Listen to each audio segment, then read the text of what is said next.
Kung isa ito po yung binag ko nung isang beses na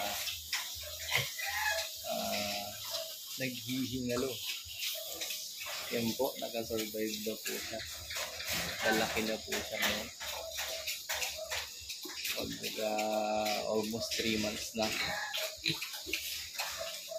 So, muntika na yung mamatay na nagkaroon ng bali yung ganyang dalawang ba. Ayan o, medyo malaki na po yan. Naka-recover na siya. Pinagkagaan ng anak ko yung badidehin. So, ayan, malaki na siya. At yung nakasabay niyan ay ito. Mga malalaki na din sila. Ayan po. Ayan.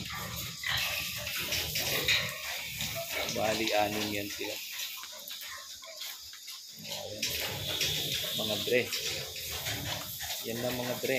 Ang aking mga alaga.